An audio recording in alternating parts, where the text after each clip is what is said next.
Hola, ¿cómo les va? Bienvenidos una vez más al canal El Depósito de la Fe. Mi nombre es Leonardo Abdala y en esta ocasión tengo el agrado de compartir con ustedes lo que la IDH dice acerca de la Eucaristía. Hay dos capítulos en la IDH que hablan de la Eucaristía, que son el capítulo 9 y el capítulo 10. Hoy vamos a concentrarnos en algunas enseñanzas breves acerca del capítulo 9. Vamos a ello.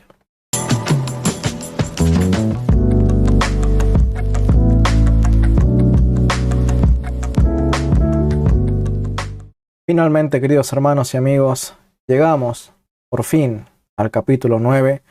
Por mí muy deseado, muy ansiado, pero también con mucho temor y reverencia, sabiendo que el sacramento de la Eucaristía es el sacramento de los sacramentos. Es el más importante de todos los sacramentos que tiene la Iglesia Católica.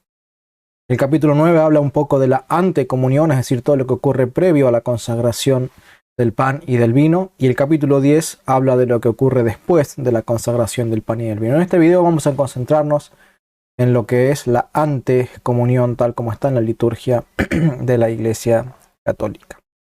Les sugiero a todos los que están escuchándonos tal vez por primera vez que puedan mirar en la descripción del video. Allí hay el link a una lista de reproducción donde están todos los videos de esta serie de estudios que hemos ido tocando. Les voy a compartir un poco los temas que hemos ido hablando. En el primer video hemos visto el tema de los dos caminos, el purgatorio, la teología de la prosperidad y los deuterocanónicos. En el segundo video vimos el tema de las limosnas y las buenas obras.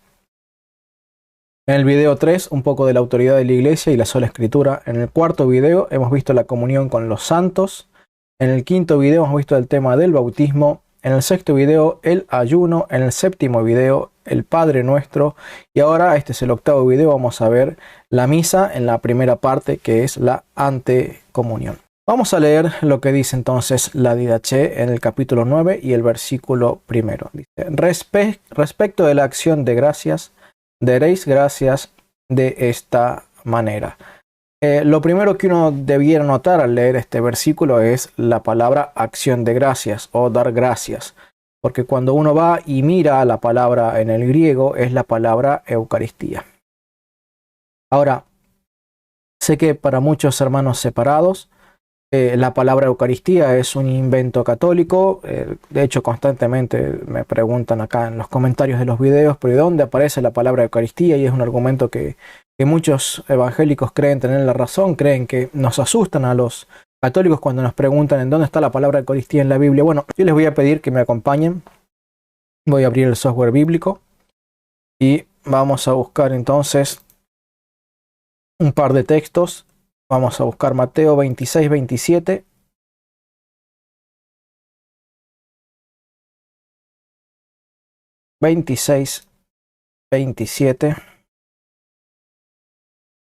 Dice: y tomando la copa y habiendo dado gracias, les dio diciendo: bebed de ella todos. Ahora, si vamos a la traducción, el interlineal, dice: habiendo dado gracias. Y nos encontramos con que esta palabra, gracias, es eucaristeo.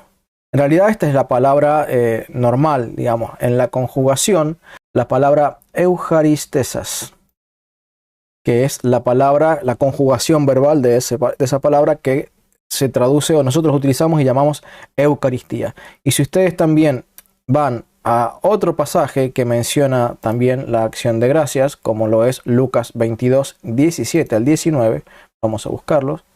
Lucas 22, 17.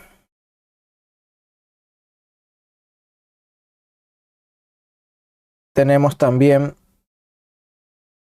la palabra eucaristesas, que en el griego es una conjugación de eucaristeo. Ahora bien, resuelta entonces esta duda para aquellos quienes preguntan si la palabra Eucaristía es un nombre bíblico, porque sabemos que los hermanos separados solo quieren llamarle Cena del Señor o Santa Cena, porque dicen que llamarle Eucaristía no es bíblico. Bueno, llamarle Eucaristía es bíblico y lo acabamos de demostrar.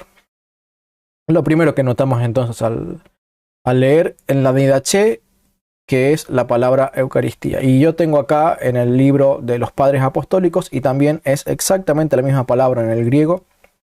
Lo voy a buscar Lo tengo acá marcado, aunque no sé si se alcance a ver. Ahí donde tengo el dedo, sí, a ver, no sé si se alcanza a hacer foco. Ahí está.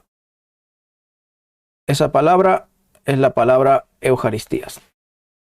Así que, tanto en la Didache como en la Biblia, se hace alusión ya en el siglo I, notemos eso, recordemos que la Didache se escribe allí por el año 40, 50, 60.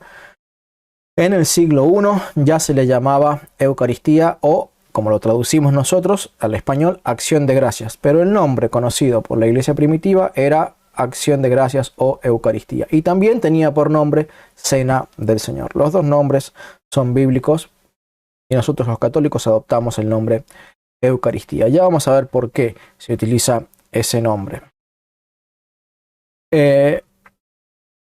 Lo segundo que tenemos que ver cuando consideramos la Didache y lo que dice acerca de la Eucaristía. Si uno sigue leyendo, dice el capítulo 9, versículo 2, dice así: primeramente, sobre el cáliz te damos gracias, Padre nuestro, por la santa viña de David, tu siervo, la que nos diste a conocer por medio de Jesús, tu siervo. A ti sea la gloria por los siglos. Luego, sobre el fragmento, te damos gracias, Padre nuestro, por la vida y el conocimiento que nos manifestaste por medio de Jesús, tu siervo. A ti sea la gloria por los siglos.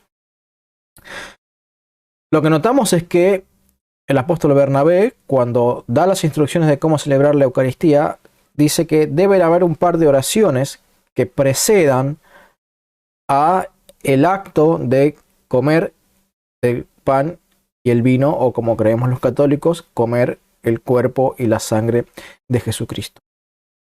Y es el hecho de que hay oraciones preestablecidas entre los hermanos separados, y puedo hablar a lo mejor de los bautistas y de los hermanos libres, que son los grupos o de las denominaciones religiosas a las que yo pertenecía antes de hacerme católico. Ellos dicen las palabras de San Pablo en 1 Corintios capítulo 11, porque la noche que fue entregado al Señor, dijo, habiendo tomado el pan, dijo esto, y después recitan la misma frase, pero en cuanto a la participación de la copa.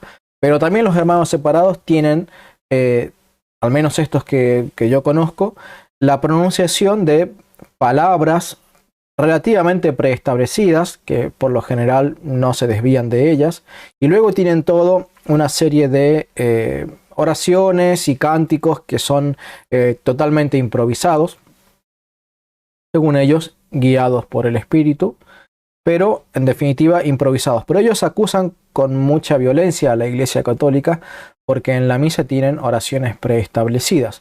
Pero ya habíamos visto, y les sugiero que vayan de nuevo a ver la lista de videos que tenemos sobre la Didache, porque en uno de los anteriores videos hemos hablado acerca del Padre Nuestro. De hecho, en el último video hemos hablado del Padre Nuestro y el tema de las oraciones repetitivas. ¿Y qué dice la Biblia? ¿Qué enseña la Biblia acerca de las oraciones repetitivas, o de las oraciones preestablecidas, mejor dicho, de las oraciones preestablecidas? No solamente el Padre Nuestro es una oración preestablecida que está dentro de las oraciones preestablecidas que se mencionan o se citan en la celebración de la Eucaristía, sino también que hay otras oraciones preestablecidas. Y estas dos oraciones son oraciones preestablecidas.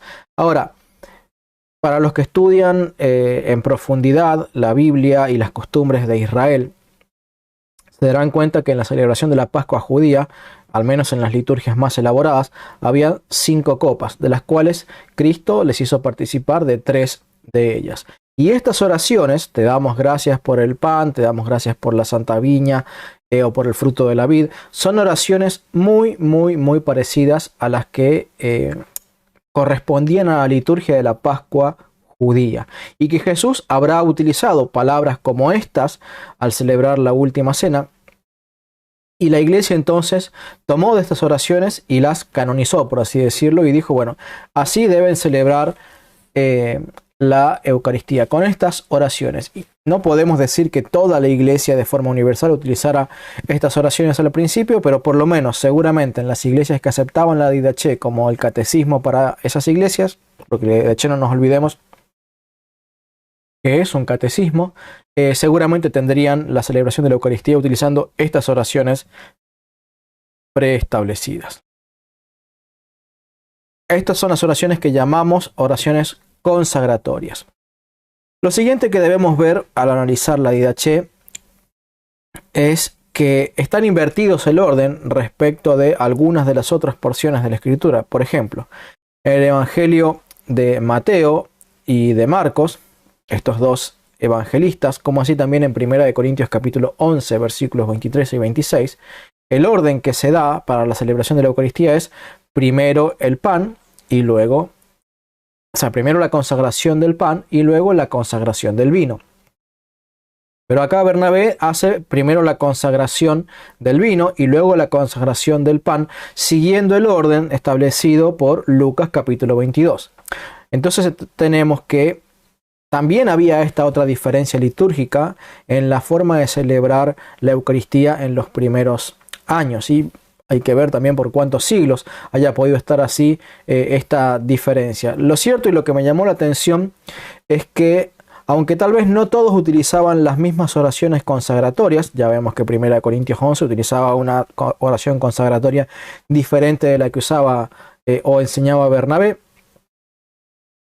aunque también pudieran ser diferentes las oraciones consagratorias, podía ser también diferente el orden en el que se consagraran los elementos. Y de hecho, cuando uno va y estudia las menciones que hay a la Eucaristía entre los padres de la Iglesia, se da cuenta que hay todavía más diferencias, de que no estaba todo totalmente canonizado y todos absolutamente celebraban la misa de la misma manera en todas las partes del mundo.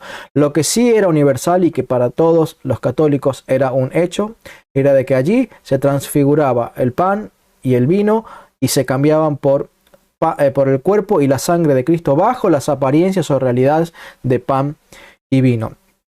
Eso sí, era universal el hecho de que había oraciones preestablecidas, era universal el hecho de que había oraciones consagratorias, era universal el hecho de que el pan debía ser sin levadura, pero lo que no todos hacían igual era en qué orden se daban y a lo mejor cuáles serían las frases específicas que utilizarían para la consagración. Lo que nos vamos dando cuenta es que no te hace más o menos católico el hecho de celebrar la Eucaristía con leves diferencias. De hecho, en la Iglesia Católica hay, dentro de la Iglesia Católica, no sé si 23 o 24 ritos diferentes para celebrar la Eucaristía. No soy un especialista en liturgia y no conozco los detalles de cada una de esas celebraciones, pero hay diferentes grupos que regionalmente siguen diferentes canonizaciones de la celebración de la misa y tendrán oraciones diferentes que variarán levemente de unos a otros, pero lo cierto es que aún dentro de la Iglesia Católica de hoy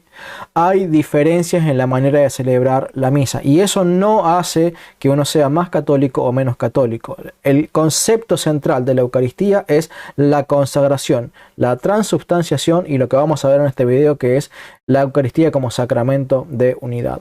Fuera de esos conceptos o esos parámetros, entonces la Eucaristía ya no tiene sentido. Bien, les propongo que dejen sus comentarios, que puedan ver qué opinan, sea que estén a favor o en contra. Les pido así, por favor, respeto, que no escriban todos con mayúsculas porque esos comentarios tienden a ser agresivos y en general los comentarios que son muy agresivos yo directamente los elimino y si la persona insiste en ser agresiva directamente la bloqueo. Entonces, dejen sus comentarios, dejen su like, hagan comentarios acerca de otras citas patrísticas, citas de la Biblia que puedan estar confirmando lo que estamos diciendo, para que todos podamos enriquecernos, porque realmente el tiempo no permite grabar videos muy largos y son muchas más las cosas que uno quisiera decir. Habíamos adelantado que íbamos a hablar acerca de la Eucaristía como sacramento de la unidad. Porque los hermanos separados y los católicos estamos de acuerdo en que la Eucaristía encierra una simbología, ¿sí? Para los hermanos separados, la simbología es que el partimiento del pan es simbología o símbolo del rompimiento del cuerpo de Cristo en la cruz, la entrega del cuerpo de Cristo en la cruz, y la sangre es la sangre del nuevo pacto que Cristo derramó en la cruz por nosotros. Ahora bien, hasta allí llegan mayormente los hermanos separados en su comprensión de la simbología, pero la iglesia primitiva tenía un concepto mucho más profundo, mucho más elevado de la Eucaristía.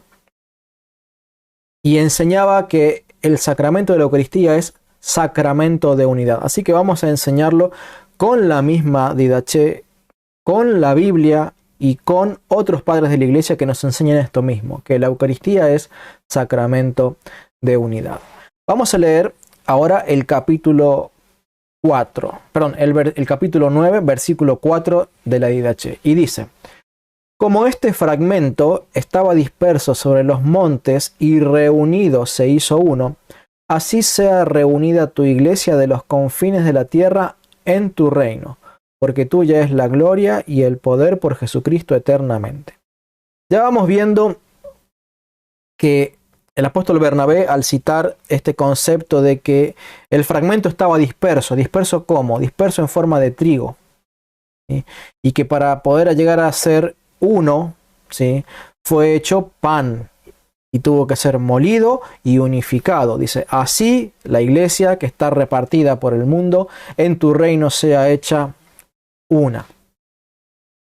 Vamos a ver que la misma Biblia enseña este concepto de que subyace bajo la simbología de la Eucaristía no solamente el concepto de la entrega del cuerpo de Cristo y de la sangre del nuevo pacto, sino el concepto de la unidad, además de la transubstanciación.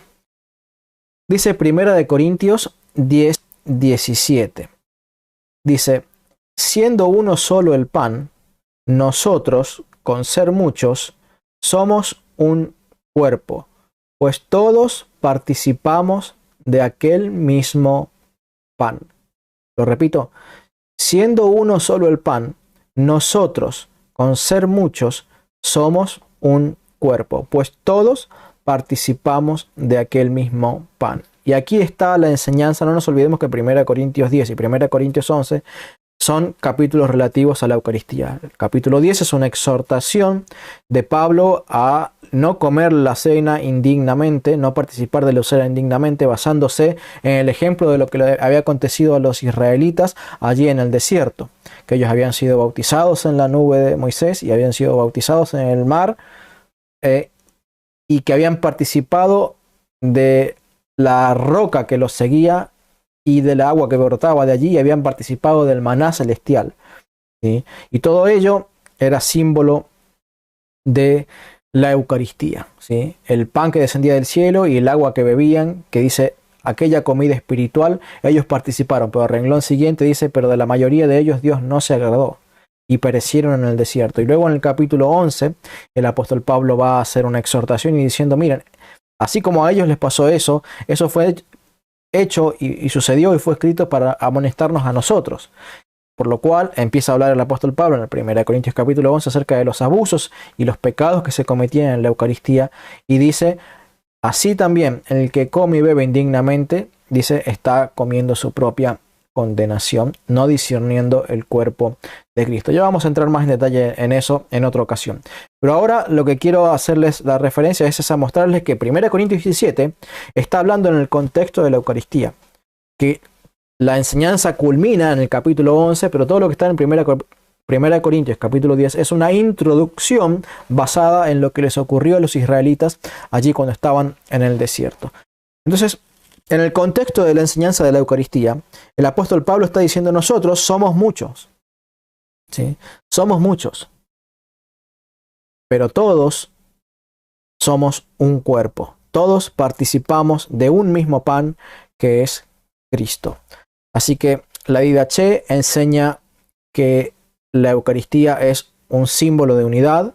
Tenemos que Pablo enseña que la Eucaristía es un símbolo de unidad, y en otra ocasión vamos a hablar acerca de qué pasa si se violenta esa simbología contra la unidad.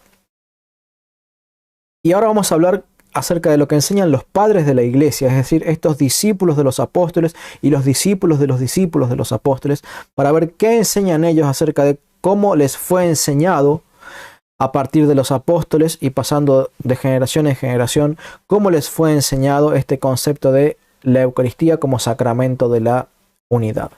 Dice San Cipriano de Cartago quien fuera mártir en el año 258.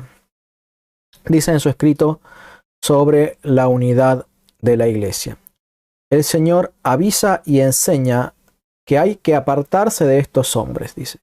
Son ciegos, dice, guías de ciegos. Si un ciego guía a otro ciego, los dos caen en el pozo. Hay que irse bien lejos y huir de cualquiera que estuviese separado de la iglesia. Este tal es perverso y pecador, y está condenado por sí mismo. ¿Puede acaso estar con Cristo quien está contra los sacerdotes de Cristo, quien rompe con el clero y su pueblo? El que obra así se levanta en armas contra la iglesia, se rebela contra las disposiciones de Dios, es enemigo del altar, rebelde contra el sacrificio de Cristo. Respecto de la fe, pérfido. Con respecto a la religión, sacrílego. Servidor desobediente. Hijo impío. Hermano traidor. Desprecia a los obispos y abandona a los sacerdotes de Dios, y se atreve a levantar otro altar, a hacer súplicas no legítimas, a profanar con sacrificios falsos la verdadera hostia del Señor. Y no se dan cuenta de que quien se opone a lo que el Señor prescribió, por su audacia temeraria que muestra, es castigado. Tenemos que desmenuzar un poquito esta frase de San Cipriano. ¿Quiénes son estas personas que San Cipriano les llama ciegos guías de ciego? Bueno, lo dice, es cualquiera que estuviese separado de la Iglesia Católica. Recordemos que San Cipriano era un obispo católico. Era obispo de Cartago, era obispo católico, y él tenía todas las doctrinas de la Iglesia Católica. Y él dice, cualquiera que estuviera separado de la Iglesia, que haya abandonado la comunión de la Iglesia, dice, y celebre Eucaristías en su propio nombre, se convierte esa persona en un perverso y pecador y está condenado. Dice, se transforma en un enemigo de la iglesia, se rebela contra las disposiciones de Dios, es enemigo del altar, rebelde contra el sacrificio de Cristo. Respecto de la fe, pérfido. Con respecto a la religión, es un sacrílego. Es un servidor desobediente, hijo impío y hermano traidor. Noten que San Cipriano, al igual que luego lo haría San Agustín y muchos otros padres de la iglesia, les llaman hermanos. Hermanos que están separados de la iglesia. Para aquellos hermanos separados que piensan que el concepto de hermanos separados es un término que se inventó en el Segundo Concilio Vaticano, no es así. Ya Agustín usa claramente el término los hermanos separados. Y aquí San Cipriano, unos cuantos años antes de San Agustín, probablemente 100 años antes de Agustín, ya utiliza el término también los hermanos que están separados de la iglesia. Término que también utilizará de forma similar el apóstol Juan en su primera carta, hablando de los que se separaron, de los que se fueron de la iglesia. Pero dice San Cipriano que estas personas que se van de la iglesia son ciegos, aludiendo a la enseñanza del Señor Jesucristo, que dice, el que se aparta de la iglesia es un ciego que guía a otros al pozo y no habla bien de ellos. ¿Y en qué contexto dice San Cipriano esto? Bien, habla de transformarse en enemigo del altar. Habla de estar contra el sacrificio de Cristo. Y recordemos que la iglesia primitiva le llamaba sacrificio a la Eucaristía. Lo vamos a ver en otro video. Dice, se atreve a levantar otro altar y a hacer súplicas no legítimas y a profanar con sacrificios falsos la verdadera hostia del Señor. Bueno, ya para esa época ya se le llamaba también hostia al fragmento de pan. Entonces se está hablando claramente de personas que celebran su cena del Señor, celebran su forma de misa, celebran su Eucaristía, pero lo hacen fuera de la iglesia. Y al hacerlo fuera de la iglesia, están atentando contra Cristo, están atentando contra la iglesia, están atentando contra el mismo sacramento de unidad. Y dice, no se dan cuenta. Hay que tener compasión de los hermanos separados, porque como dice también San Agustín, no se dan cuenta. Aquí dice San Ignacio, no se dan cuenta de que quien se opone a lo que el Señor prescribió, por su audacia temeraria que muestra, es castigado. Dice Tito 3, 10 al 11. Lo leo desde la versión Reina Valera 60. Vamos a buscarlo con el programa de estudio bíblico. Tito 3, 10 al 11. Vamos a buscarlo acá, Reina Valera 60. Tito 3, 10. Al hombre que causa divisiones, después de una y otra amonestación, deséchalo, sabiendo que el tal se ha pervertido y peca y está condenado por su propio juicio. Y dice la versión de Navarra, al cismático, a la persona que provoca un cisma en la iglesia y hace una nueva denominación yéndose fuera de la iglesia católica, al cismático, al hermano separado, después de una o dos amonestaciones, huye de él, rehúyelo, dice. Tú sabes que una persona así está pervertida y en pecado, y su propia conciencia le condena. Entonces, a la luz de esto, a los hermanos separados que les gusta mucho acusarnos a los católicos de que la iglesia se corrompió y de que la iglesia hay que irse de la iglesia porque la iglesia se corrompió, ¿qué dice la Biblia?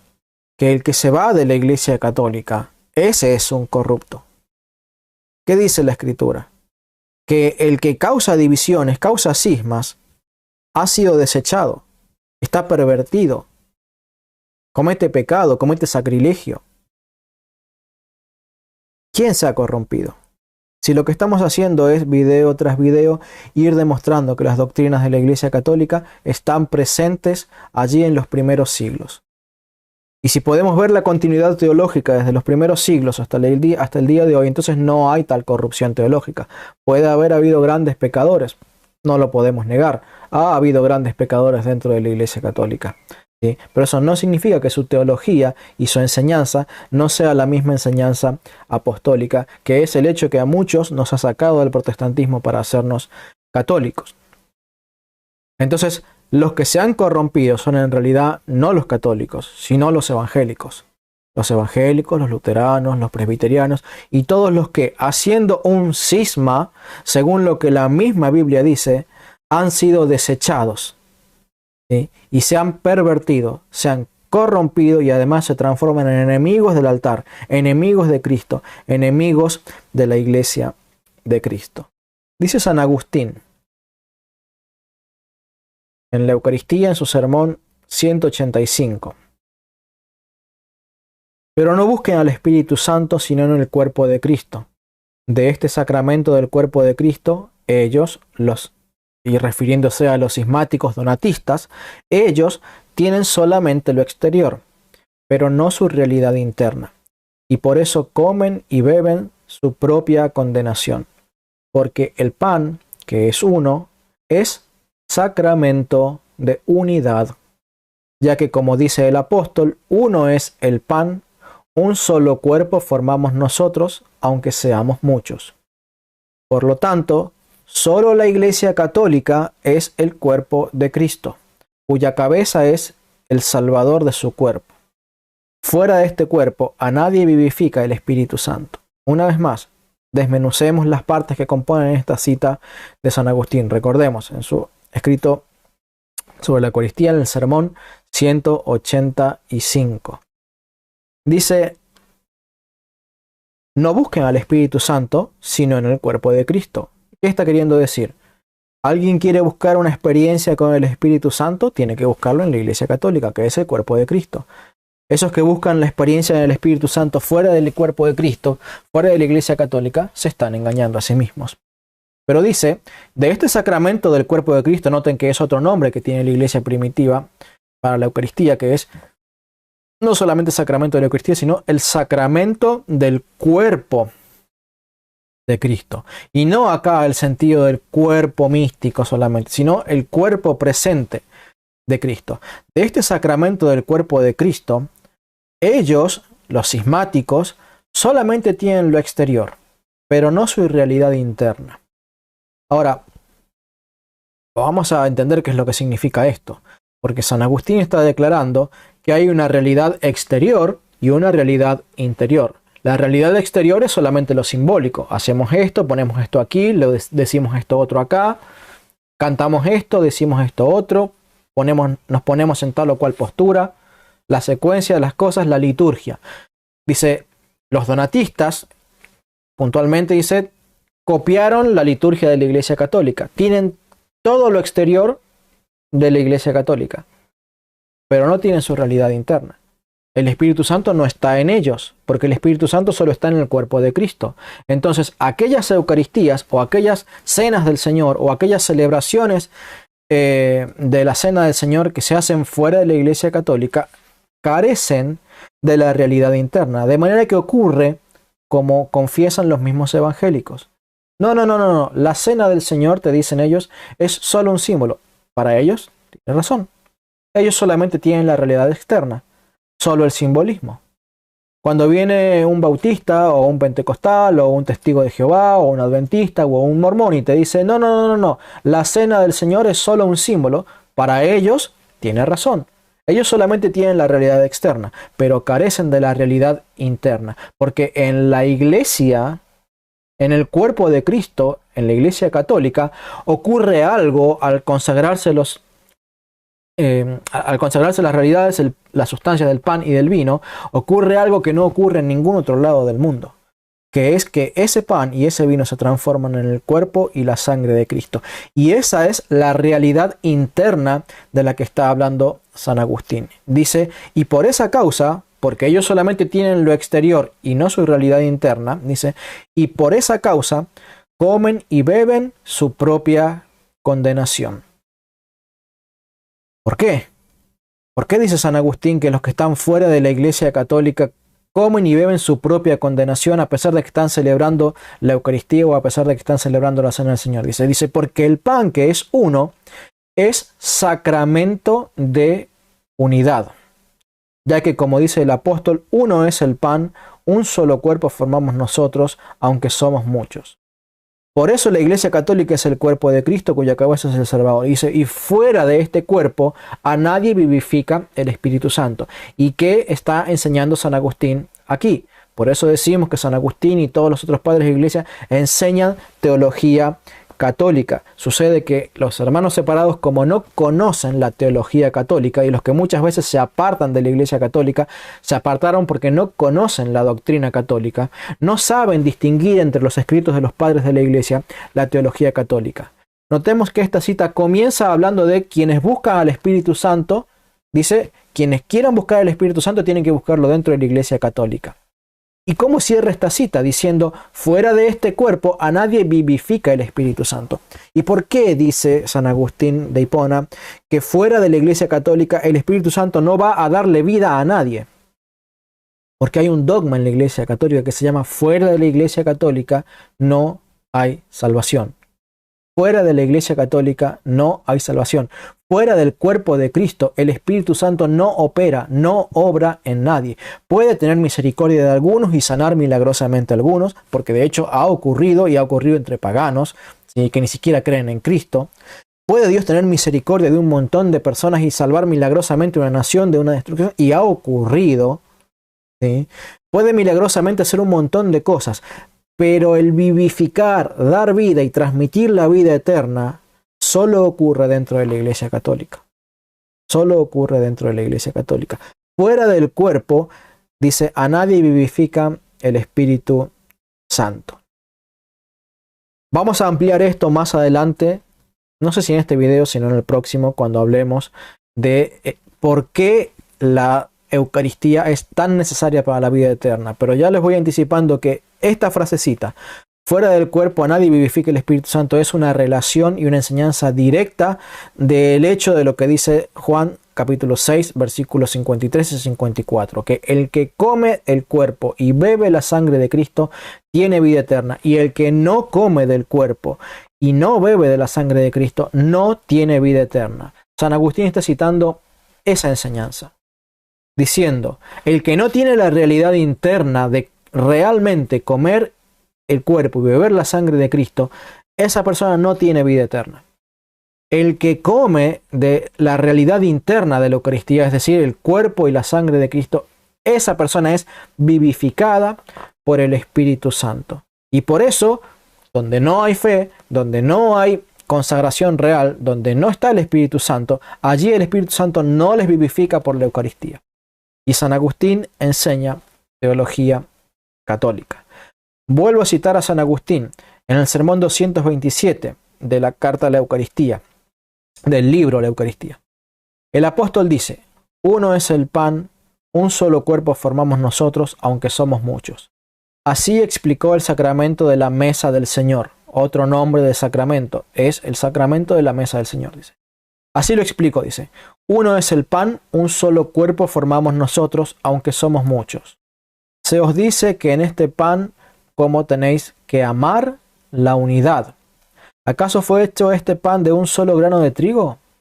No eran muchos los granos, pero antes de llegar a ser pan estaban separados, como dice la IDH, dispersos por el mundo. Después fueron bien molidos. El agua los juntó, porque si el trigo no se muele y se amasa con agua, no puede tomar la forma que se llama pan. Así también vosotros, en los días anteriores, con la humillación del ayuno y con los misterios de los exorcismos, fuisteis como molidos, y está refiriéndose a todos los elementos preparatorios al ayuno. ¿Qué significa? Fuisteis como molidos. Después vino el agua del bautismo para que pudieras recibir la forma de pan. Es decir, en el bautismo por agua, ellos fueron bautizados por el Espíritu Santo, incorporados al cuerpo de Cristo y pasaron a formar parte del pan, del cuerpo de Cristo.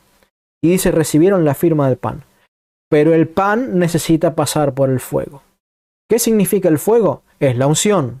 El aceite de nuestro fuego es el sacramento del Espíritu Santo. Y acá menciona otro sacramento más que la Iglesia le llama el sacramento de la confirmación.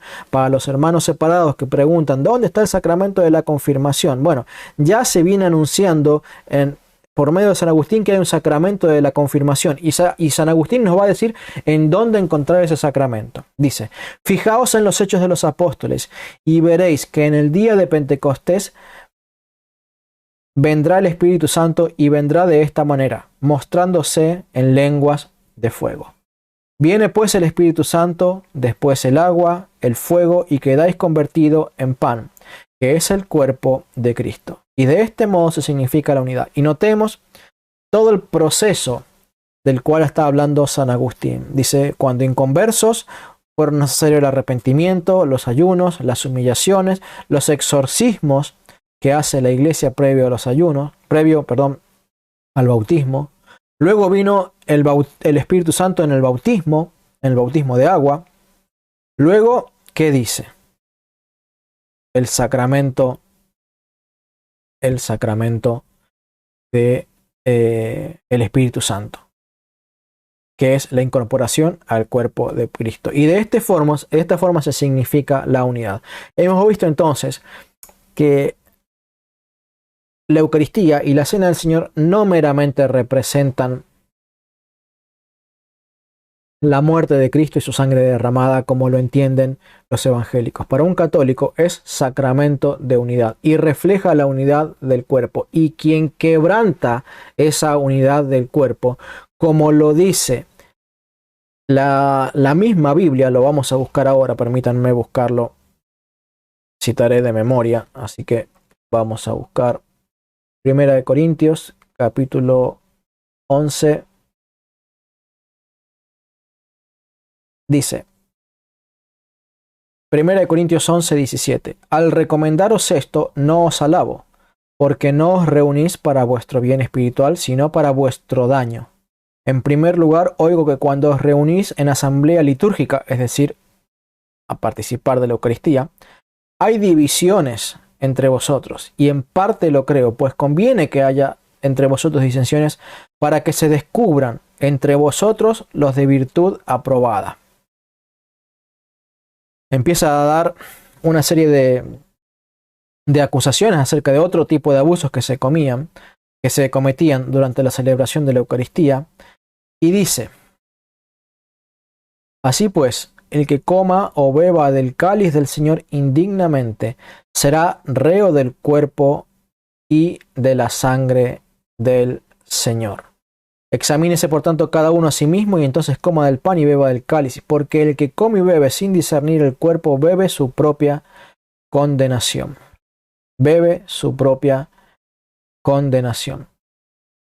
Ahora bien, está hablando de esto, entre otras cosas, de las divisiones, de las peleas, de los cismáticos.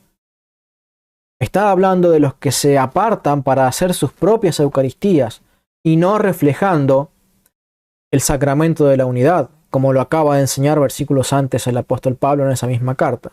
De manera que la misma Biblia y los padres de la Iglesia nos están enseñando que la Eucaristía no es solamente recordar la muerte del Señor Jesucristo, su cuerpo clavado en la cruz y su preciosa sangre entregada para poder justificar nuestros pecados, sino que también es un sacramento de unidad. Y dice que eso es tan grave que el apóstol Pablo dice que cuando se reúnen estando divididos entre ellos, lo hacen para su propia condenación.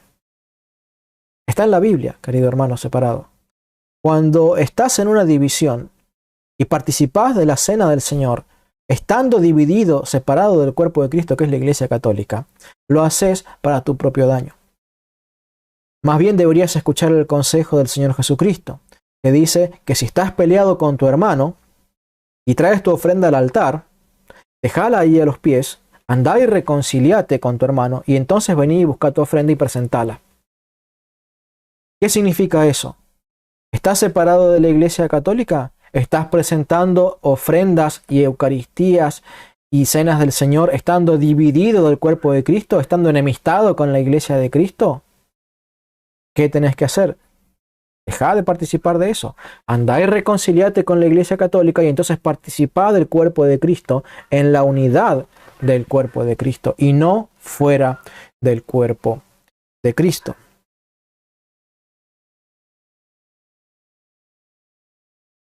Esto tal vez incomode mucho a muchos hermanos separados.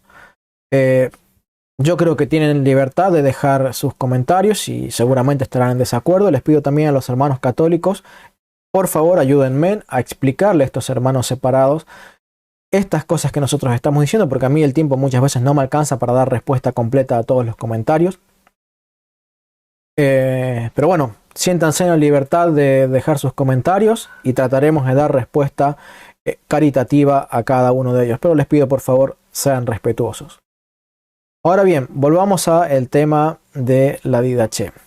Hemos visto que la Didaché nos enseñaba acerca de que el nombre Eucaristía es bíblico, hemos visto eso. Hemos visto el tema de las oraciones preestablecidas, que no solamente el Padre Nuestro es una oración preestablecida, sino también hemos probado que en la Eucaristía hay oraciones preestablecidas. Hemos visto que también había diversidad de liturgia en la Iglesia primitiva, como lo hay aún hoy en la Iglesia Católica, que hay 24 ritos diferentes para celebrar la Eucaristía y todos ellos son válidos.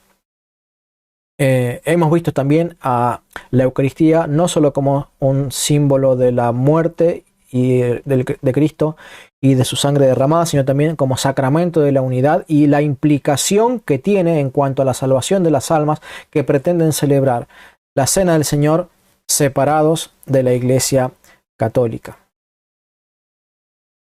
Y finalmente, para terminar, vamos a ver lo que dice el capítulo 9 y versículo 4 de la Didaché. Dice: que nadie empero coma ni beba de vuestra acción de gracias, sino los bautizados en el nombre del Señor.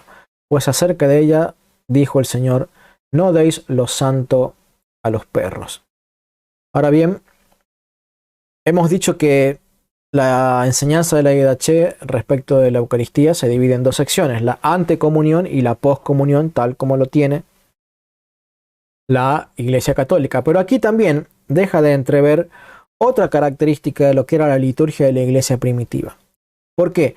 Porque en la misa de la iglesia primitiva había dos grandes secciones, lo que era la misa de los catecúmenos y la misa de los fieles.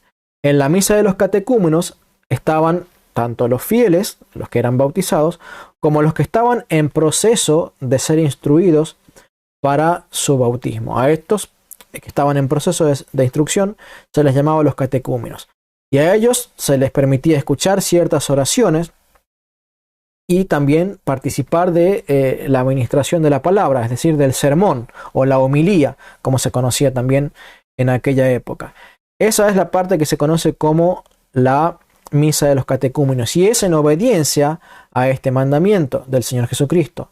No deis lo santo a los perros. Noten que Cristo llama santo a la Eucaristía. ¿Sí? No le den la Eucaristía a los que no han sido bautizados. No le den la Eucaristía a los que no pertenecen a la iglesia de Cristo.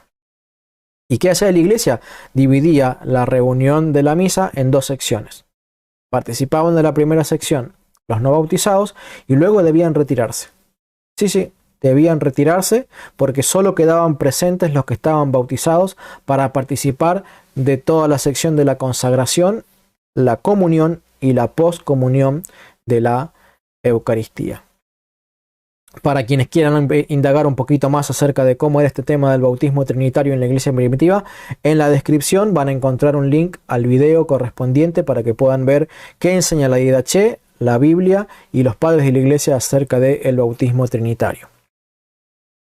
Muy bien, llegamos hasta aquí con este estudio sintético, si se quiere, de lo que es el capítulo 9 y la antecomunión en la iglesia, en la celebración de la Eucaristía.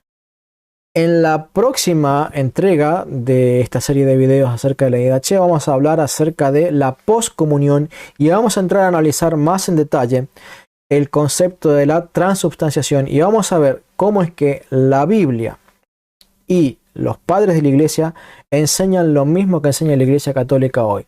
¿Y desde cuándo? Desde el mismísimo siglo I, para que ningún hermano separado venga y diga que la transubstanciación la inventaron los católicos en el siglo XVI durante el Concilio de Trento. Esperamos que este video haya sido de mucha edificación. Les pido por favor se suscriban, les pido dejen sus comentarios y ayuden al canal compartiendo este video. Nos vemos hasta la próxima y que viva Cristo Rey.